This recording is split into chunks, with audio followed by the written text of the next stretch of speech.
एक दलित बेटी के साथ, नाबालिग थी, उसके साथ जिस दरिंदगी के साथ रेप करके हत्या किया गया,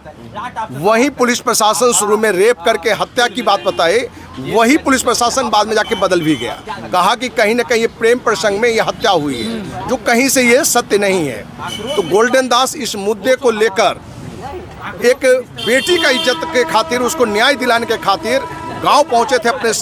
समर्थक लोगों के साथ, लेकिन वहां कहीं न कहीं पुलिस साजिश के तहत कुछ उपद्रवी को लेके वहां कुछ घटना को दूसरा रूप दिया गया, जिस घटना में दिखाया गया कि गोल्डन दास ने ही अपने लोगों के द्वारा उपद्रव मचाया, लूटपाट करवाया, जबकि सच्चाई इससे परे है, क्योंकि ऐसा कोई वीडियो, ऐसी कोई न्यूज कहीं से अभी तक सामने में घटना का 1.5-2 महीना घटना का भी हो गया, कोई ऐसी सत्यता नहीं है। देखिए, कभी बहन बेटी के सम्मान की बात होता है, उसके साथ रेप की घटना की बात होता है, तो कोई भी भाई, कोई भी बेटा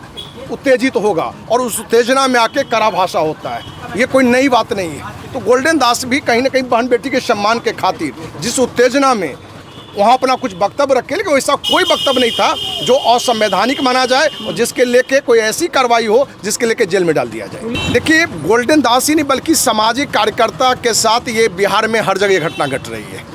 तो गोल्डन दास के साथ कोई नई घटना नहीं घटा है। 30 साल से हम भी सामाजिक कार्य में हैं, तो हमें पूरी पता है कि जो पुलिस का जो भ्रष्टाचार है, जुल्म है, सरकार का जो जुल्म अन्याय है, उसके खिलाफ कोई भी आवाज़ उठाता है तो उसके साथ इसी तरह का दुर्व्यवहार पुलिस प्रशासन और सरकार करती रही है। तो ये गोल्डन दास के भी साथ कोई नई घटना नहीं घटा है। और गोल्डन दास, जिसके बारे में आपको बताएं, जहां बहुजन आर्मी के वो राष्ट्रीय अध्यक्ष हैं,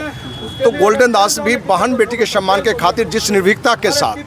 बिना किसी भय डर के, बिना किसी कोई लोभ लालच के लड़ाई लड़ता रहा है, बिना जात धर्म को देखते हुए लड़ाई लड़ता रहा है, क्योंकि लोग उसे सिर्फ बहुजन करके, दलित के लेकर के लोग संबोधित करते हैं, लेकिन हमने ऐसा भी देखा है जहां अन्य समाज के लिए भी बहन बेटी के लिए वो लड़ता रहा है। तो जो 18 अगस्त 2024 की जो मुजफ्फरपुर की घटना है, जहां एक दलित बेटी के साथ, नाबालिग थी, उसके साथ जिस दरिंदगी के साथ रेप करके हत्या किया गया,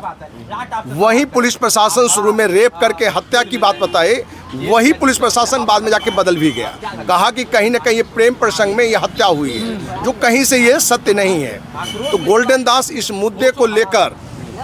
एक बेटी का इज्जत के खातिर, उसको न्याय दिलाने के खातिर गांव पहुंचे थे अपने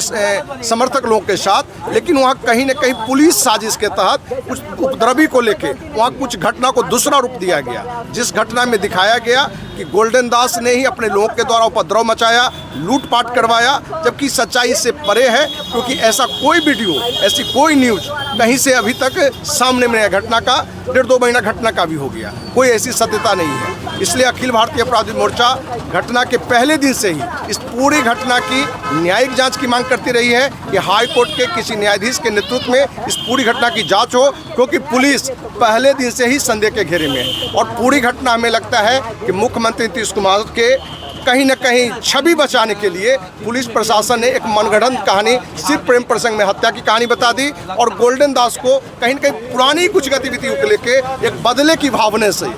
एक साजिश के तहत कुछ मुद्दा बनाकर जेल भेज दिया गया है। लेकिन पुलिस का कहना है कि गोल्डन दास ने उस भीड़ में पुलिस के खिलाफ अनर्गल बयान दिया था। देखिए, कभी बहन बेटी के सम्मान की बात होता है, उसके साथ रेप की घटना की बात होता है, तो कोई भी भाई, कोई भी बेटा उत्तेजित होगा और उस उत्तेजना में आके कड़ा भाषा होता है, ये कोई नई बात नहीं है। तो गोल्डन दास भी कहीं ना कहीं बहन बेटी के सम्मान के खातिर जिस उत्तेजना में वहाँ अपना कुछ वक्तव्य रखे, लेकिन वैसा कोई वक्तव्य नहीं था जो असंवैधानिक माना जाए और जिसके लेके कोई ऐसी कार्रवाई हो जिसके लेके जेल में डाल दिया जाए। पुलिस का तो यही कारण है कि वो उन्होंने गलत बयान दिया था। भाई, गलत बयान ऐसा क्या था? आपने वहाँ जो घटना घटी, और उस घटना को तो आपने पुलिस प्रशासन तो बहुत अच्छा किया कि रेप की घटना को प्रेम प्रसंग से बता दिया, दरिंदगी से जो उसके गुप्तांगों को काटा गया, उस मुद्दे पर पुलिस ने सिर्फ सरकार की छवि और अपने बचाव के लिए किया है। लेकिन आपको विश्वास दिलाते हैं, आप सभी को ये मैंने 100% विश्वास है कि इस पूरे मुद्दे पर उस बच्ची को भी न्याय मिलेगा, और गोल्डन दास की जब तक रिहाई नहीं होती है, इस मुद्दे पर आंदोलन चलता रहेगा। और अखिल भारतीय अपराध विरोधी मोर्चा के राष्ट्रीय अध्यक्ष होने के नाते हम आपको विश्वास दिलाते हैं, जरूरत पड़ा तो इस मुद्दे पर हम अनिश्चितकालीन आमरण पर भी बैठे। गोल्डन दास के जिस तरीके से पुलिस हिरासत में मारा पीटा गया, इसको आप कैसे देख रहे हैं? कितना ये पुलिस के द्वारा किया गया सही है? देखिए, गोल्डन दास ही नहीं बल्कि सामाजिक कार्यकर्ता के साथ ये बिहार में हर जगह घटना घट रही है।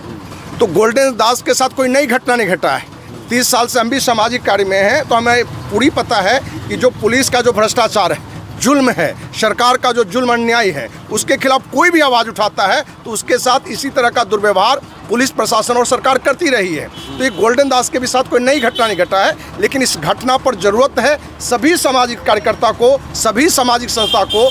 किसी जाति धर्म से हट के, कोई जात धर्म की बात नहीं करना है, कहीं बेटी की बात है, सामाजिक कार्यकर्ता की बात है। इस मुद्दे पर गोल्डन दास को समर्थन देना चाहिए और इसमें जो भी पुलिस प्रशासन लोग भी दोषी हैं उस पर भी कड़ी कार्रवाई होनी चाहिए।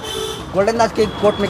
पेशी थी और पेशी के दौरान गोल्डन ने कहा कि अगर थाना अध्यक्ष का औकात है तो फिर हमें अकेले पकड़ कर दिखलाए और माफ़ी मांग कर दिखलाए। उनके इस बयान को कैसे देख रहे हैं? देखिए, ये बयान में हमें नहीं जाना है, लेकिन हमें ये कहना ज़रूर है कि कहीं ना कहीं गोल्डन दास के अंदर में ये मने ज़रूर गुस्सा है कि अकेले में उसके साथ दरिंदगी के साथ, निर्दयता के साथ पिटाई किया गया और कहीं ना कहीं उसे धमकी दिया गया कि तुम इस मुद्दे पर मीडिया के सामने, पब्लिक के सामने यदि कान पकड़ के माफ़ी नहीं मांगते हो तो तुम्हें किसी नशा के बड़े जुर्म में तुम्हें हम केस दर्ज करके अंदर कर देंगे, या हत्या की भी बात होगी। वो तो सच्चाई जांच की विषय है, क्योंकि उन्होंने ये आरोप लगाया है कि हमारे साथ एक दबाव बनाया गया था। कुछ लोगों ने तो हमें ये भी जानकारी दी कि अमानवीय तरीके से भी गोल्डन दास के साथ पुलिस प्रशासन ने व्यवहार किया है। ये भी जांच का विषय है। आप जिस तरह से आरोप लगा रहे हैं पुलिस वाले पे, तो क्या संविधान से पुलिस है या पुलिस से संविधान है? देखिए, नियम तो, कानून तो सबके लिए बराबर है। संविधान, पुलिस सब कानून से ही चलता है। तो पुलिस प्रशासन ने जो भी चीज़ें की है, सच्चाई है कि गलत का यदि आप कड़ाई से विरोध नहीं करते हैं तो निर्दोष दोषी भी बच जाता है। तो पुलिस ने जो वहाँ कायरतापूर्ण कार्य किया है उस पर पूरी तरह से एकजुट होकर आंदोलन करने की जरूरत है और हम आपको विश्वास दिलाते हैं कि इस पर देर से ही सही लेकिन पुलिस पर भी कार्रवाई होगी। गोल्डन दास के बारे में कहा जा रहा है माफ़ीनामा के बाद कि जिस तरीके से गोल्डन दास ने माफ़ी मांगा है उसका सामाजिक और राजनीतिक करियर दोनों खत्म हो गया, क्या कहेंगे आप? देखिए, ये बात करने वाले, राजनीतिक करने वाले लोग राजनीति करते रहेंगे, लेकिन एक सामाजिक कार्यकर्ता कोई भी होता है वो ये लाभ हानि देखकर कोई सामाजिक कार्य नहीं करता है, सम्मान अपमान को देखकर कार्य नहीं करता है। तो गोल्डन दास भी हमें जो जैसा लगता है, क्योंकि जितनी जानकारी हमारे बारे में, जितने लोग हमारे पास उसके कार्य के बारे में सूचना दी है, उससे हमें लगा कि ये एक ऐसा व्यक्ति है। क्या कमियां हैं वो हमें बहुत पता नहीं है, लेकिन हमें ये जरूर पता है कि बहन बेटी किसी समाज का हो, किसी धर्म का हो, इस मुद्दे पर गोल्डन दास पूरी कड़ाई से लड़ता रहा है, अपनी जान की बिना परवाह करते हुए लड़ता रहा है। तो अखिल भारतीय अपराध विरोधी मोर्चा इस तरह का कोई भी जवान